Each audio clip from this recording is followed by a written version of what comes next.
En tant que médecin et entrepreneur, ce que j'observe, c'est un emballement technologique absolument extraordinaire.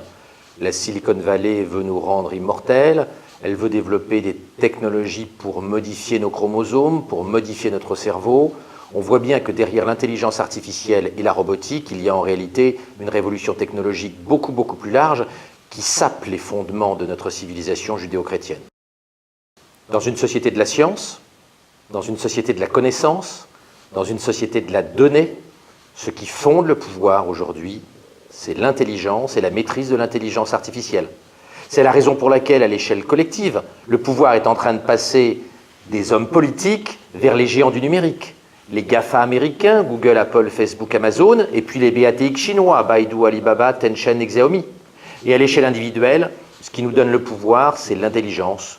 Plus les gens sont intelligents et savent manipuler les données, plus ils sont puissants dans le monde qui vient, puisque la richesse et la valeur des hommes dépendent directement de leur capacité à traiter des gros volumes de données.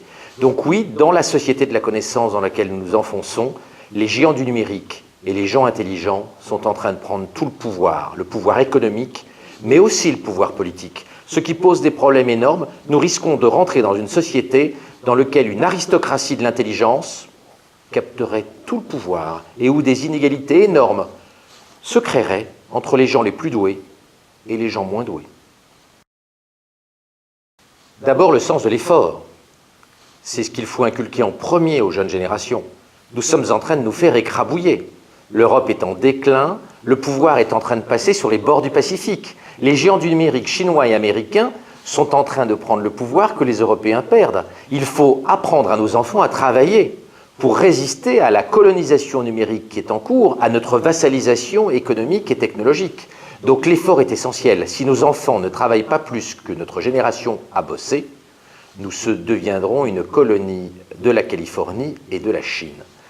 Et puis, d'un point de vue thématique, ce qui est très important, c'est de comprendre qu'il faut une culture générale technologique, mais ça n'est pas l'essentiel. Dans le monde qui vient, ce n'est pas des techniciens qui comptent, parce que les machines vont faire mieux que les techniciens. Ce qui est important, c'est d'être transversal, d'avoir des humanités, une culture générale pour apprendre, pour appréhender un monde ultra complexe. Car le monde qui vient est un monde qui sera d'une complexité extraordinaire, et seuls les gens possédant les humanités et ayant une intelligence transversale pourront se mouvoir dans ce monde extraordinairement complexe.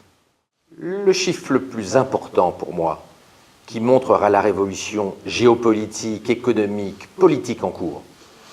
En Europe, les belles entreprises de technologie, elles valent 1 milliard chacun, Criteo, Blablacar. À l'inverse, les leaders de l'économie numérique, qui contrôlent la robotique et l'intelligence artificielle, se rapprochent chacune de 1000 milliards. Amazon, Facebook, Apple vont bientôt atteindre 1000 milliards de valeur d'entreprise. C'est 1000 fois plus gros que leurs équivalents européens. Nous sommes des crapauds numériques, nous sommes en train de perdre la bataille technologique. Si nous n'y prenons pas garde, il sera trop tard pour réagir et nous laisserons à nos enfants une Europe sous-développée sur le plan technologique et donc géopolitiquement écrasée par les géants de la zone Asie-Pacifique.